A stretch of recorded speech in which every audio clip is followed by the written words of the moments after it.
Bonjour, c'est Stéphanie. Bienvenue sur le podcast Tu joues ou quoi, dédié à l'univers du jeu de société.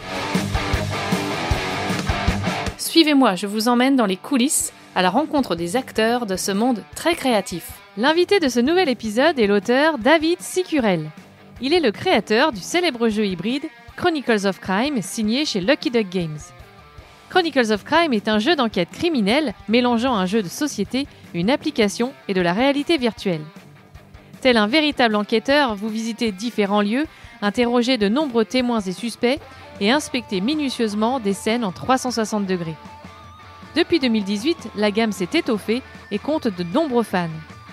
Une campagne de financement participatif est en cours sur Kickstarter pour financer une nouvelle trilogie appelée Chronicles of Crime Beyond Doubt. Quelques éléments du nouveau jeu étaient présentés sur le stand de Lucky Duck Games lors du festival international Spiel Essen. J'ai eu le plaisir d'y rencontrer David Sicurel. Et la magie d'Essen, c'est de faire parfois des rencontres imprévues. Et j'ai le plaisir d'être avec David Sicurel, qui donc est l'auteur de Chronicles of Crimes, que beaucoup de gens connaissent maintenant, j'imagine. Merci du coup d'accepter cette invitation impromptue. Donc bienvenue sur le podcast déjà, David. Merci.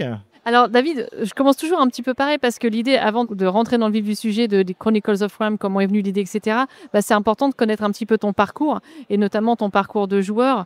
Toi, le jeu de société, c'est arrivé comment dans ta vie ? J'ai l'impression que c'est depuis toujours, mais il y a plein de choses qui m'ont amené au jeu de société, qui m'ont amené au jeu de rôle.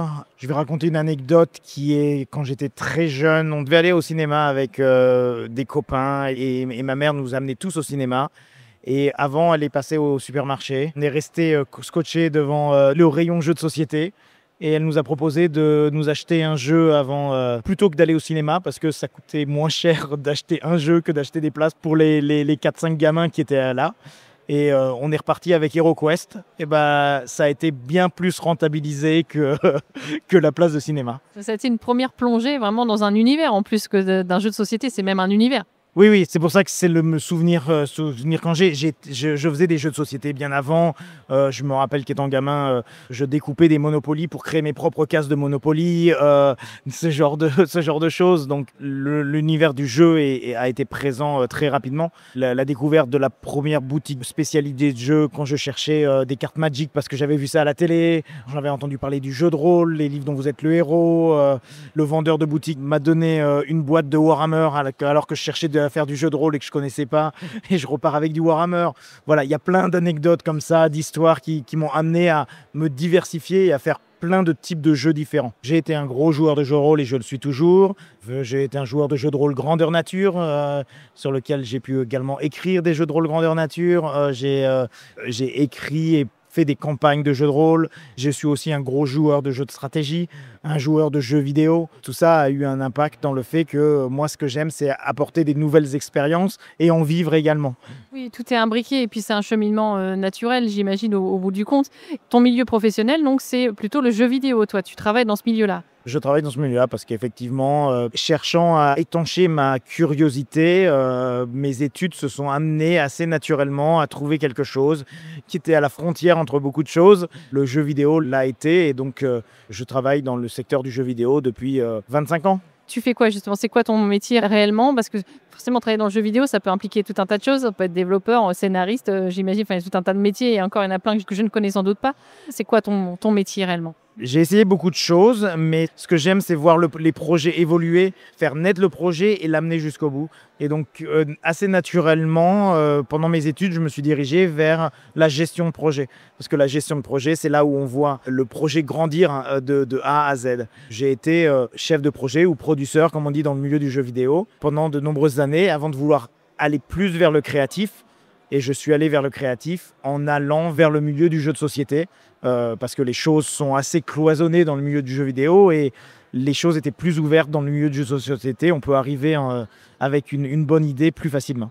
Et tu as pu travailler sur quoi comme type de jeux vidéo? J'ai pu travailler sur beaucoup de jeux vidéo. Ça va du jeu vidéo mobile où j'ai commencé ma carrière sur les petits jeux vidéo qui étaient sur des écrans pas plus hauts que quelques pixels, vers des plus gros jeux comme Tomb Raider, Marvel Adventure, des grosses licences comme ça. Donc comment est venue justement l'idée pour toi de Chronicles of Crime? Comment ça a commencé cette histoire? Comme je le disais, j'étais dans le jeu vidéo, je voulais aller plus dans le créatif et donc je me suis mis à réduire mon temps de travail dans le jeu vidéo pour commencer à devenir designer dans le jeu de société. Et donc j'ai commencé par vouloir savoir qu'est-ce que c'était créer un jeu de société.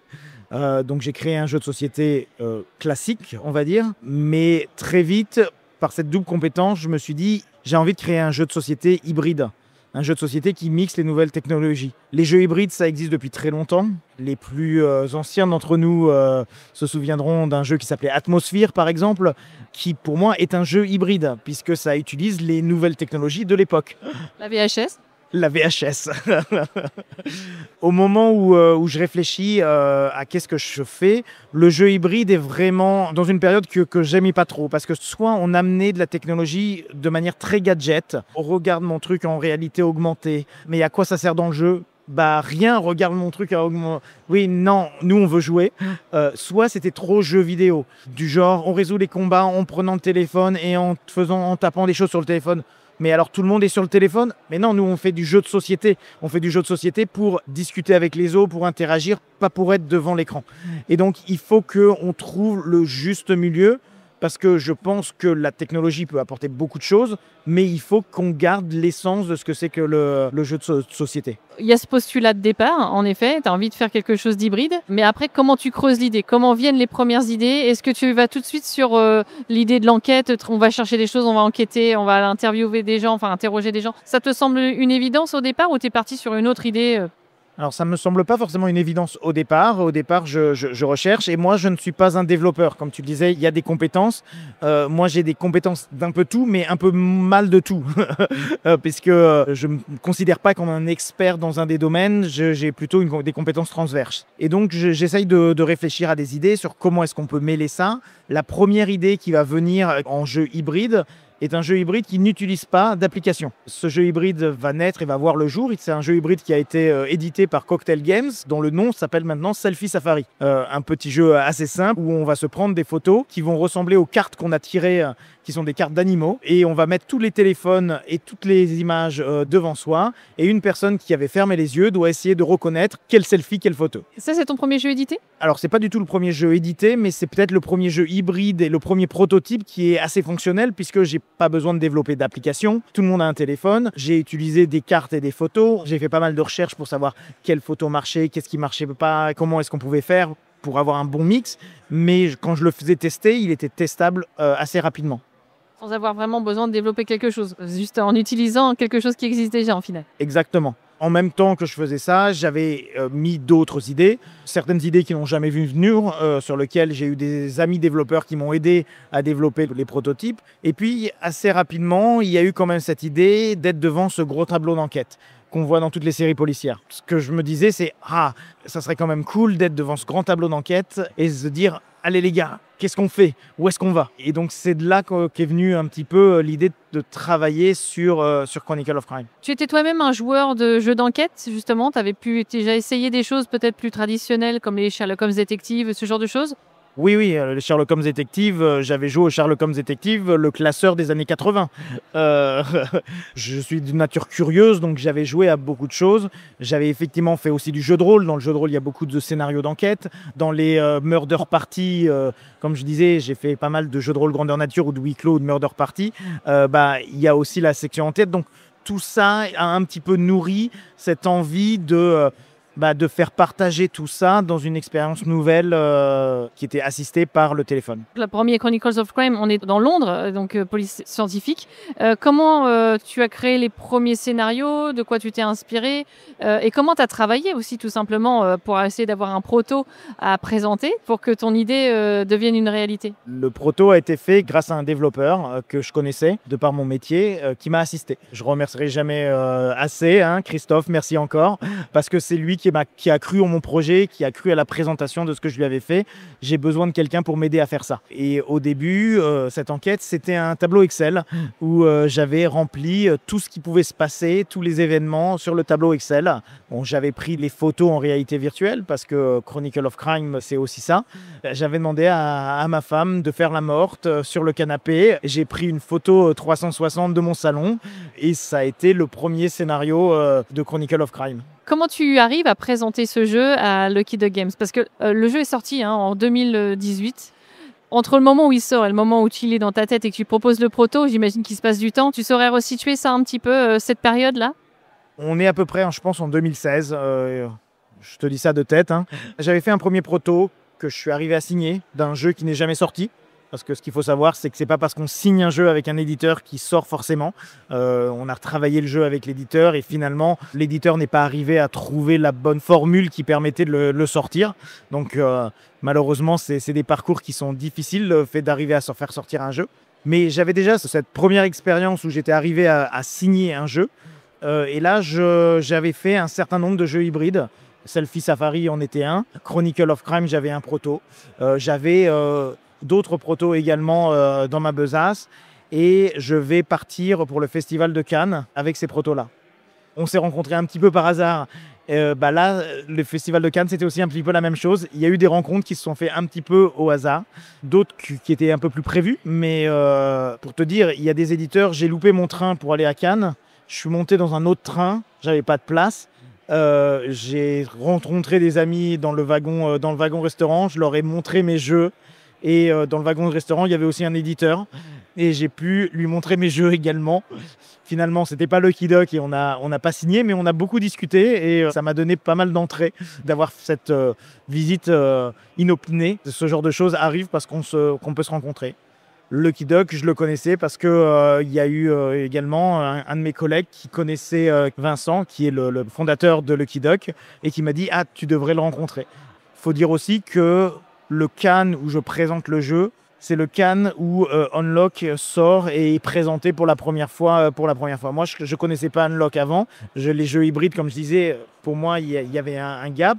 Et c'est vrai qu'Unlock est aussi un jeu hybride qui a été travaillé en parallèle de Chronicle of Crime, et sur lequel il y a cet aspect d'une hybridation intelligente qui a été fait. Et donc je pense que ça a aussi aidé à ce que d'autres éditeurs s'intéressent au jeu. J'en ai discuté avec plusieurs auteurs. Souvent, effectivement, ils disaient qu'il y a parfois l'air du temps, en fait. Effectivement, on se dit, oui, plusieurs auteurs travaillent un peu sur le même type de jeu ou le même type de mécanique parce que c'est un peu dans l'air du temps. Et effectivement, les choses sortent plus ou moins en même temps. C'est assez étrange par moment. Donc, la rencontre avec Lucky Duck Game, ils sont tout de suite séduits. L'idée, c'est de tout de suite, OK, on se lance, on crée plusieurs scénarios. Comment ça s'est travaillé et combien de temps ça a mis finalement à arriver sur le marché réellement? Quand j'ai pitché le jeu à Vincent, il n'a pas été tout de suite séduit. Le côté hybride, il a été plutôt refroidi. Comme c'est quelqu'un de très ouvert, il a dit jouons quand même. À partir du moment où il a commencé à jouer, à voir ce côté naturel et ce côté finalement l'enquête qui prend le pas sur le téléphone et on oublie complètement le téléphone, on est dans l'enquête, on vit quelque chose, et c'est là où il a dit c'est pas ce que Lucky Duck fait, parce que Lucky Duck faisait pas ça à l'époque. Mais tout de suite, il a voulu le faire. C'est devenu aujourd'hui, c'est vrai, un des gros jeux de Lucky Duck, on peut le dire maintenant. C'est vrai qu'avec le recul, il y a eu beaucoup de gammes. Tu saurais dire à peu près combien de scénarios il y a au total aujourd'hui de Chronicles of Crime? Mais tu as créé des scénarios, mais pas tous. Après, il y a eu d'autres auteurs, d'autres scénaristes qui ont travaillé sur la gamme. Le jeu est effectivement un mix entre une mécanique et des scénarios. Donc c'est un jeu à scénariste et c'était dans l'ADN du jeu, d'autant plus dans un jeu d'enquête. Je ne voulais pas qu'il y ait seulement des scénarios de moi. Il y a d'ailleurs assez peu de scénarios de moi dans le jeu. J'ai collaboré des fois de manière plus proche de certains scénarios, mais la plupart des scénarios viennent d'autres scénaristes qui amènent le scénario et avec qui on va travailler et échanger pour le faire. Et pour revenir à ta question sur combien de scénarios, aujourd'hui, il y a 6 boîtes de Chronicle of Crime, plus 2 boîtes enfants. Chaque boîte, il y a 4-5 scénarios, sans compter les tutoriels. Et il y a des scénarios qu'on peut télécharger. Donc, ça fait effectivement beaucoup de scénarios. Il y a eu 3 séries. La première série, on découvrait un petit peu. On a travaillé sur voir comment est-ce qu'on faisait. On a fait une boîte qui est celle de Londres, qui est la première. Mais sur le Kickstarter originel, on a décidé de faire 2 autres extensions à l'époque, qui est Noir et Welcome to Redview. Ça, c'est la première série, donc qui vient du premier Kickstarter. Puis on s'est aperçu que les extensions, c'était pas forcément une très bonne idée, et on a préféré faire des stand-alone. Donc tout ce qui va suivre, c'est des boîtes stand-alone qui peuvent se jouer complètement indépendamment. Et on a fait une deuxième série qui est la série Millennium. Millennium, pourquoi? Parce qu'on a décidé de faire Paris à travers les âges. Paris en 1400, Paris en 1900 et Paris en 2400. Avec chacune des boîtes, des mécaniques différentes, des univers différents, des scénaristes différents, même des illustrateurs souvent différents. Et là, cette nouvelle série, qui est donc la 3e, on a 3 univers et mécaniques différents. On a Cryptid Case, c'est un univers qui est à la frontière entre X-Files, Ghostbusters, on est à la recherche de cryptides. La mécanique qui a été rajoutée principale, c'est celle où on va avoir des fichiers d'archives du bureau des Cryptid Investigation. Et donc, quand on va chercher les cryptides, on va pouvoir chercher dans nos fichiers pour savoir quel cryptide on est en fait en train de pourchasser. La deuxième boîte, c'est Eldritch Secret, sur lequel on est dans l'univers de Lovecraft, où là, la mécanique va être qu'on va pouvoir recruter des investigateurs, mais également les perdre. Parce que suivant les choix qu'on va faire, suivant les choses qu'on va voir, et on va perdre de la santé mentale ou même peut-être la vie si on est un peu trop imprudent. Et la 3e boîte, Courtroom Justice, on va changer vraiment de paradigme puisqu'on ne va plus être un enquêteur, mais un avocat. Et là, à la même manière que les séries d'avocats qu'on peut voir, on va devoir arriver à défendre nos clients, non pas en connaissant juste la vérité, mais en trouvant les preuves concrètes qu'on va pouvoir présenter en opposition à ce que l'accusation a trouvé. Encore 3 univers très différents. Et ça, c'est né, ils sont nés comment, ces univers-là? C'est-à-dire que toi, on te rappelle en gros en te disant on veut faire d'autres choses. Est-ce que tu as d'autres idées aussi? Et est-ce que tu as d'autres envies et d'autres mécaniques? Ou est-ce que toi, tu arrives avec une nouvelle idée, tu la proposes? Comment ça se passe un petit peu ce cheminement? Pourquoi on arrive là aujourd'hui? Ça varie beaucoup suivant les époques, ça varie beaucoup suivant les éditeurs. Et là, Chronicle of Crime, il y avait vraiment une envie de continuer, de renouveler aussi le jeu en proposant des choses nouvelles. Il y avait des idées qui avaient déjà été proposées. Moi, j'avais une liste de plein d'idées. Tous les fans qui proposaient aussi des choses, on a beaucoup écouté aussi quelles sont les idées qui pourraient fonctionner. Et puis, il faut trouver l'idée de la mécanique, les scénaristes qui sont prêts à faire les choses. Les idées comme travailler dans l'univers de Lovecraft était quelque chose qui venait du brainstorm des nouvelles mécaniques de la première série. C'était dans la liste de choses qu'on aurait pu faire dans la première série. Venant du jeu de rôle, c'est effectivement un univers que j'affectionne également beaucoup. Et puis il y a d'autres idées qui, comme Justice, qui sont plus dans cette envie de renouveler, de faire quelque chose de nouveau, mais qui gardent l'ADN de Chronicle of Crime. Ce sont des choses qui ont cheminé en fait au bout du compte, que ce soit de ta part ou de la part de Lucky Duck. En fait, c'est un mix un petit peu de tout ça, j'imagine. Oui, bien sûr, c'est des discussions, c'est des propositions qui viennent souvent de l'auteur. Lucky Duck, c'est ceux qui sont le plus en contact avec les fans du jeu, les retours de tous les gens qui sont en salon, tous les community managers qui font partie de l'aventure. C'est un vrai travail collaboratif. Et est-ce que tu supervises toujours un peu les scénarios? Enfin, quand il y a des scénarios qui sont proposés par des différents auteurs, scénaristes, toi, tu as ton droit de regard? On te demande toujours ton avis? Comment ça se travaille? Ça se travaille en commun? Tout ce qui est le contenu pour cette nouvelle série, comme pour la série originelle, c'est moi qui suis sûrement grâce à mon parcours de gestion de projet, mais je suis aux commandes de tout ce qui est la création de contenu. Il y a également des discussions qui sont faites avec les équipes de développement et des retours qui sont faits. Il y a beaucoup de playtests qui sont faits pour essayer de voir qu'est-ce qu'on pourrait améliorer.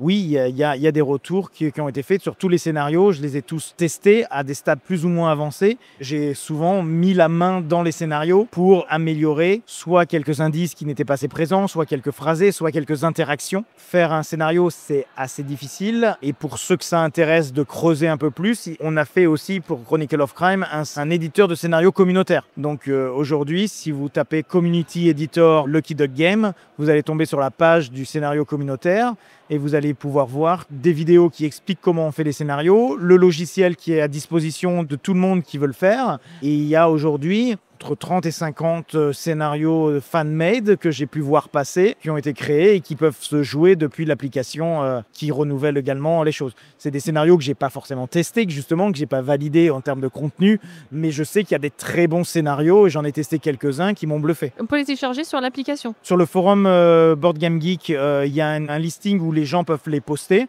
Et une fois qu'on poste, on télécharge sur son téléphone, on va dans les options de son téléphone, dans l'application, on va dans Options, télécharger un scénario communautaire et on peut télécharger. Que ce soit un qui a été partagé via ce forum Board Game Geek ou que ce soit un qu'on a créé nous-mêmes et qu'on veut juste partager à son groupe de copains parce qu'on ne veut pas le partager au monde. C'est vraiment super. Oui, il y a une communauté énorme, il y a plus d'1 million de boîtes vendues, je voyais ça tout à l'heure, je crois que c'est ça. Si on prend toutes les boîtes de la série, c'est à peu près le chiffre que Lucky Duck m'a donné aussi. Plus de 23 langues, enfin c'est vraiment devenu effectivement un peu un phénomène planétaire. Et quel regard tu portes un peu sur ce parcours, de cette idée finalement, tu parlais d'avoir fait une vidéo, petite photo, une petite scène chez toi dans ton salon et aujourd'hui il y a même des scénarios communautaires. Enfin, j'imagine quel regard tu portes là-dessus. Moi, je suis super fier de ce que cette idée a donné, ce qu'on a fait tous ensemble, du travail que de la collaboration avec Lucky Duck. Et oui, ça m'a aidé à me légitimer aussi en tant que créateur, comme je disais, et de revenir. Et par exemple, dans le jeu vidéo maintenant, je ne fais plus que de la gestion de projet, mais je fais de la direction créative. J'ai même pu sortir un jeu vidéo qui s'appelle Mao Kenshi, qui est un deck building d'aventure qu'on peut trouver sur Steam. C'est Samurai Deck Building Game, dont l'idée vient de la démarche inverse, qui était d'apporter quelques mécaniques du jeu de société dans le jeu vidéo. C'est quoi un peu la méthode en fait pour créer un scénario? Enfin, on part d'où? On part d'une idée? On part plutôt au contraire de la conclusion de l'idée et on déroule une histoire tout avant? Enfin, ce cheminement-là, alors tu vas me dire, il est peut-être personnel, j'en sais rien, mais c'est quoi un petit peu la méthode pour imaginer un scénario et qu'il soit jouable? Effectivement, il est personnel, je pense. Mon point de vue, c'est que chaque scénariste a un petit peu sa manière de faire. Maintenant, moi, la méthode que je discute avec les scénaristes et comment je le vois, c'est que effectivement, il vaut mieux connaître l'histoire, la fin de l'histoire, qu'est-ce qui s'est passé. Il faut aussi voir qu'est-ce que les joueurs vont rencontrer. Donc c'est partir de qu'est-ce qui s'est passé, mais ensuite de partir aussi de qu'est-ce que les joueurs vont rencontrer, quels sont les choix qu'ils vont être amenés à faire et arriver à dérouler cette histoire interactive qui ne doit pas être qu'une histoire interactive, qui doit être une vraie enquête sur laquelle il doit y avoir plusieurs manières d'aborder les choses. Une des remarques qui m'a fait très plaisir dans les premiers retours que j'ai eus, c'est quelqu'un qui m'a dit « Je n'aime pas Chronicle of Crime ». Bon, je pensais que c'était pas un bon jeu jusqu'à ce que je vois d'autres personnes y jouer et avoir une expérience complètement différente. Et cette personne m'a dit j'ai réalisé qu'en fait, l'aventure, c'était vraiment pas un livre qu'on lisait et qu'on vivait tous la même chose, mais on vivait tous sa propre histoire en faisant du Chronicle of Crime. Et c'est vraiment ça que j'essaye d'amener. C'est de dire, c'est pas quelque chose où on est tous en train de faire la même chose. C'est pas un film qu'on a vu. On est passé par des cheminements intellectuels différents parce qu'il y a plusieurs manières de trouver les coupables, de trouver ce qui s'est passé, de découvrir des choses. Et c'est ça qui est plaisant dans le jeu. Chaque joueur s'approprie sa propre aventure. C'est ça, et on n'a pas forcément tous la même logique. Où on se dit, on n'a pas forcément les mêmes idées non plus. Se dire, je vais plutôt aller interroger tel personnage. Non, pas du tout, c'est plutôt l'autre. Ou alors, on change de lieu parce que là, ça va pas du tout, on est perdu. C'est aussi l'intérêt de jouer parfois à plusieurs. Alors moi, je conseille pas de jouer à plus de 2 quand même parce que c'est un peu le bazar, je trouve, après. Il y a beaucoup de personnes qui aiment jouer à 2 et je le comprends. Il y a des gens qui aiment jouer tout seul. Je comprends moins personnellement parce que je suis pas un joueur solo. Quand j'aime jouer seul, je préfère jouer à un jeu vidéo. Mais ça, c'est mon avis. Je vois tout à fait le plaisir qu'on peut avoir à jouer tout seul. Mais je trouve que Chronicle of Crime, ce que j'ai essayé de faire, c'est qu'on puisse avoir des interactions. Et effectivement, chacun peut avoir sa propre logique de pensée. Jouer à plus que 2, c'est bien également. Mais on a mis 1 à 4 sur la boîte. Alors que c'est un jeu collaboratif où on pourrait jouer à plus. Et parce que dans tous les playtests qu'on a fait, quand on commençait à être à plus de 4, quand on commençait à être 5, il y a souvent un joueur qui se trouvait exclu de la discussion. Un joueur qui ne se sentait pas légitime à prendre la décision de où est-ce qu'on allait ou qui n'était pas écouté. Et ça, c'est pas une expérience que je veux que les gens vivent. C'est pour ça qu'on a mis 1 à 4. Maintenant, j'ai également vu des groupes qui se connaissaient très bien, qui s'entendaient très bien, qui jouaient à plus. J'ai vu des gens construire des tableaux d'indices grandeur nature et faire le jeu avec plein de personnes en grandeur nature parce qu'il y avait un animateur qui était bon et donnait la parole à tout le monde, ça marchait. Voilà, le jeu aujourd'hui, il est calibré 1 à 4. Il y a des mécaniques qu'on a mis pour faire en sorte que chacun s'approprie aussi le jeu. J'ai pas voulu donner des tours en disant c'est toi qui prends le téléphone parce que je savais qu'il y a des gens qui n'aiment pas forcément l'outil téléphone et c'est pas grave tant qu'il y a quelqu'un qui le gère et l'histoire se déroule comme ça. C'est pour ça qu'on n'a pas imposé ce genre de choses. Par contre, on incite que ce petit totem qui est le téléphone puisse quand même essayer de passer de main en main. C'est bien, mais pas obligatoire. Il y a des gens qui aiment bien aussi retranscrire sur la télé, qui font des setups où ils mettent le jeu sur la télé. Le jeu, à la base, il a été pensé que quand on regarde la scène de crime en 360, on raconte ce qu'on voit pour que les autres recherchent les cartes et que chacun agisse. Il y a des gens qui m'ont dit, moi, je préfère le caster sur la télé, comme ça tout le monde voit et tout le monde recherche en même temps. Chacun s'approprie le jeu. On n'a pas parlé sur cette nouvelle série. Est-ce que c'est un petit peu plus expert finalement Est-ce que c'est bien d'avoir peut-être joué à d'autres Chronicles of Crime pour bien engager ces nouveaux scénarios? Enfin, je sais pas, est-ce qu'ils sont un peu plus experts ou un peu plus adultes ou je ne sais pas par rapport aux thématiques aussi? Alors, Chronicle of Crime a toujours été un jeu ado-adulte. C'est d'ailleurs pour ça que quand les enfants réclamaient le jeu et j'ai vu des enfants qui voulaient vraiment y jouer, j'ai eu des histoires d'enfants qui y jouaient et comme il y a des histoires de sang, de meurtre et tout ça, ça les a un petit peu perturbés. Mais ça dépend aussi beaucoup de l'enfant. C'est difficile de donner un âge à partir duquel on peut jouer au jeu. Moi, je dis généralement, si tu regardes NCIS à la télé, c'est que tu peux jouer au jeu. C'est ce niveau d'adulte-là qu'on voulait mettre. Il y a eu Chronicle Kids, fait pour eux. C'est comme ça qu'est né Kids Chronicle, pour permettre aux enfants aussi de jouer. Et passer à un jeu enfant a demandé la collaboration avec une spécialiste des jeux enfants. On a travaillé vraiment en adéquation pour arriver à trouver les bons réglages sur le jeu, sur la difficulté. C'est un jeu qui est fait pour être accompagné des parents, mais j'ai eu aussi beaucoup de retours que c'est un jeu où les enfants ne voulaient pas lire au début, ils laissaient les parents lire et que très vite, même des enfants qui n'aimaient pas lire, et ça c'est ce qui m'a fait le plus plaisir, demandaient à leurs parents de lire à leur plus grande dame, puisque les scénarios qui doivent durer une demi-heure se mettent à durer 1h30. Mais ça c'est le fait de l'apprentissage de la lecture qui arrive. On a totalement perdu le fil de la première question. Ma première question, c'est de savoir si effectivement les scénarios de la nouvelle trilogie sont peut-être plus experts par l'univers forcément, mais est-ce qu'il y a un petit peu plus de difficultés?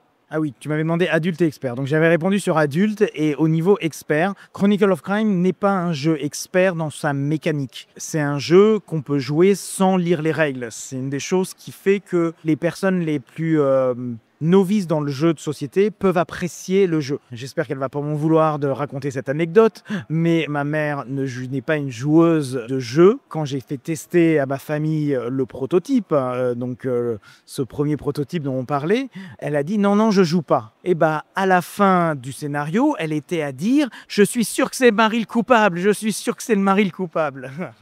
Donc ça me montrait moi que c'était un jeu qui embarquait tout le monde, même les gens qui sont pas des joueurs. Mais le niveau de difficulté des scénarios, ça dépend des scénarios, de la manière de penser, comme on disait. Les scénarios de Chronicle of Crime, même dans les anciens Chronicle of Crime, ne sont pas forcément faciles. Ils sont là pas pour nous aider complètement. Alors, on a des indices, on laisse pas les joueurs complètement perdus, mais ça reste des scénarios qui peuvent mettre plus ou moins de challenge. On a essayé de doser la difficulté, mais comme tu le disais, c'est très difficile parce que les méthodes de pensée, il y a certains scénarios qui sont notés difficiles que les gens vont trouver ça facile et l'inverse peut être aussi vrai. On a essayé de juger au mieux. Sans ces nouveaux scénarios-là, il y a quelques mécaniques supplémentaires, mais je pense qu'elles ne sont pas très difficiles.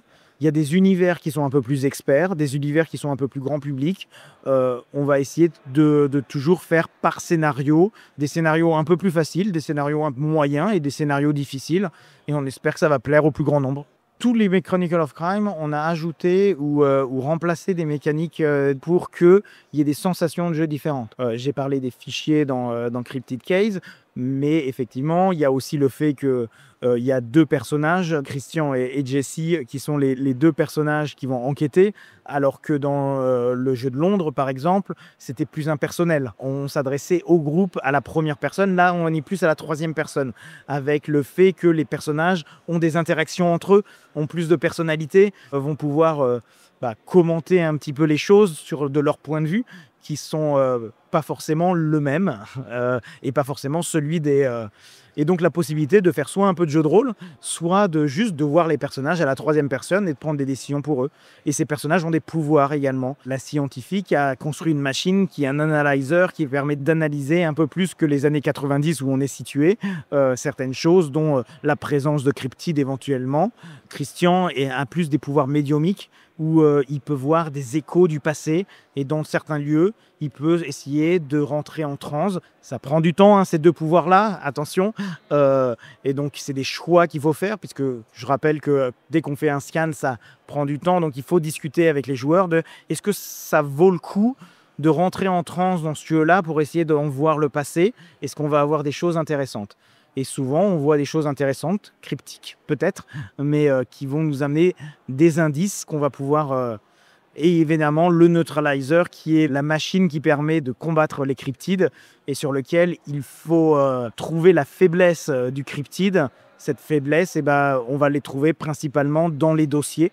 Et ça reboucle sur les dossiers, puisque identifier le cryptide qu'on est en train de pourchasser permet d'identifier la faiblesse, permet de le neutraliser si on souhaite le neutraliser, puisqu'il y a des fins différentes suivant les choix qu'on va faire. Il y a toujours donc cette notion de temps hyper importante, c'est ce qui est souvent intéressant justement dans les discussions, dans les échanges qu'on peut avoir en disant mais non, on va pas perdre de temps sur cette piste-là, mais si, on va vraiment, il faut y aller. Enfin, c'est aussi vraiment très intéressant, puis il y a le côté un peu où il faut urger à un moment donné aussi, parce qu'on peut partir dans tous les sens. C'est l'intérêt effectivement de l'hybridation et l'intérêt d'avoir un outil technologique.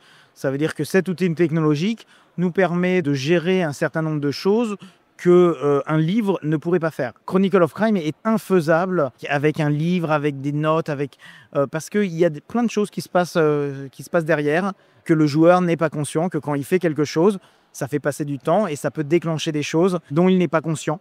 Parce qu'il a posé une question qu'il n'aurait pas dû à quelqu'un et que maintenant cette personne, si tu lui as posé la question, il est au courant de l'objet que tu lui as montré et donc il va peut-être en parler à d'autres. C'est de ce genre de choses qui peuvent arriver. Quant au temps dans le jeu, ça dépend énormément des scénaristes et des scénarios.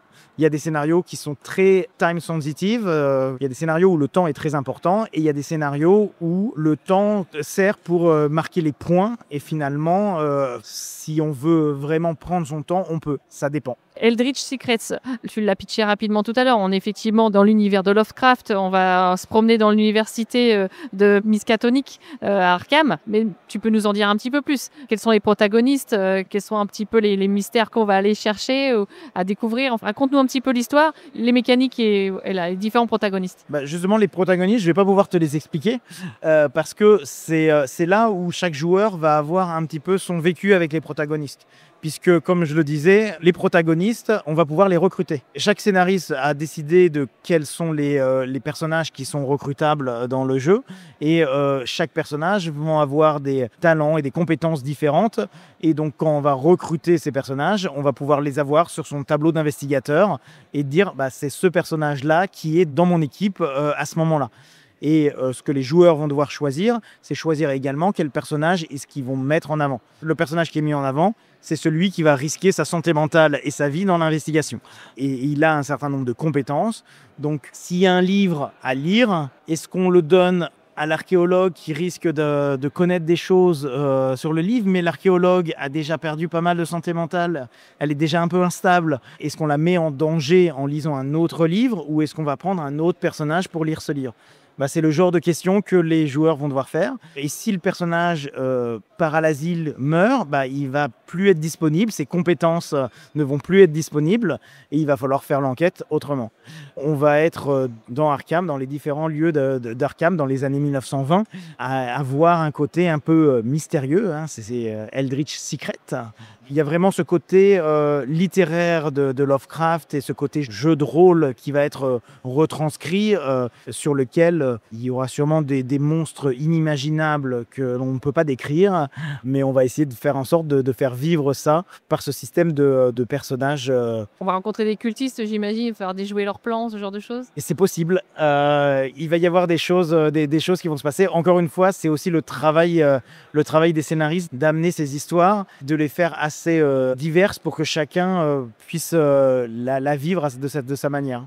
La troisième boîte, ça va être vraiment tout autre univers. Tu l'as rapidement dit tout à l'heure. Donc là, on va être dans un palais de justice. Il va falloir défendre un accusé, hein, c'est ça.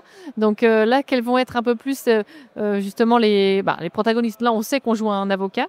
Quels vont être un petit peu son rôle à lui d'aller investiguer? À lui ou à elle. Parce que effectivement, l'idée pour nous, c'est que aujourd'hui, il y a 2 avocats sur la boîte, et suivant les scénaristes, ils vont pouvoir choisir lequel des protagonistes ils vont vouloir mettre en avant dans l'histoire. Le fait d'être un avocat change radicalement la donne, puisque par exemple, les avocats vont pas aller sur les scènes de crime. Une des mécaniques qu'il va y avoir, c'est que quand l'on va interroger certains suspects ou certains témoins, ces témoins vont raconter leur version des faits. Leur version des faits va être vue dans une scène VR. Et donc, suivant le témoin, on va pas avoir la même scène VR. Un témoin qui aura un peu trop bu le soir où l'événement s'est passé pourra avoir une scène VR très floue où on ne voit pas grand-chose de clair. Un témoin qui voudrait mentir va peut-être rajouter des choses ou en omettre. Il n'a pas vraiment menti, il n'a juste pas parlé d'une personne qu'il avait vue, mais un autre témoin aura vu.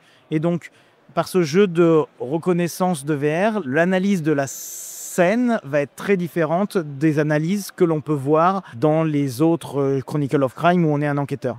Oui, il faudra presque chercher les différences en fait. Qu'est-ce qui est différent dans le témoignage qu'on vient de faire et sur la scène finalement? Tout à fait. L'autre gros changement, c'est que le jeu va se diviser en deux phases.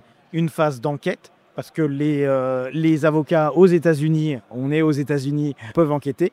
C'est vraiment basé sur les séries américaines.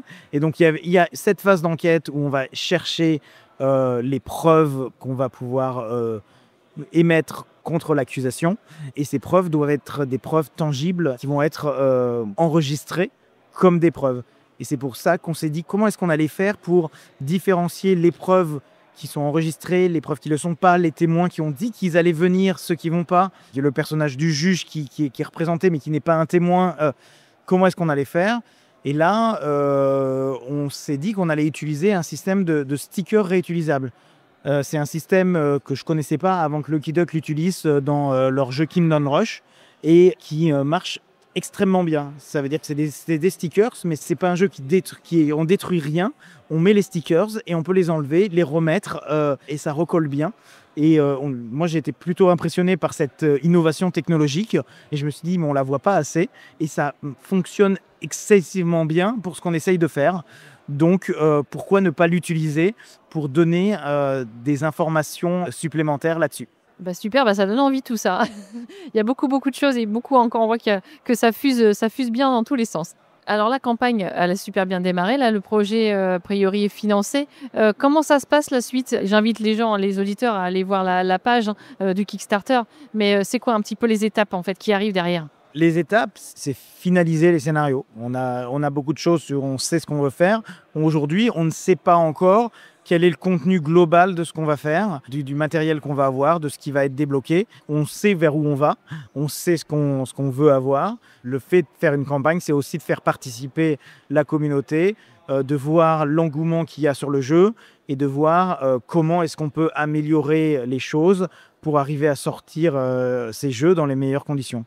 Et donc, il y a la création de scénarios, le playtest de scénarios. Il va falloir tester beaucoup les scénarios et bien évidemment les traduire. Dans le jeu de société, est-ce qu'il y a d'autres choses, d'autres projets pour toi en cours en ce moment ou à venir? Oui, il y a d'autres prototypes qui sont en cours d'édition chez d'autres éditeurs, dont j'espère pouvoir parler très prochainement. Aujourd'hui, je ne sais pas à quel point je peux en parler, il n'y a rien qu'annoncer. Chronicle of Crime m'a pris beaucoup de temps, donc j'ai mis un petit peu en pause la chose. J'ai des projets également en jeux vidéo, et puis si tes auditeurs veulent en savoir plus et veulent qu'on fasse un autre entretien sur des questions plus précises, moi, ça sera avec plaisir. Ça marche, c'est noté.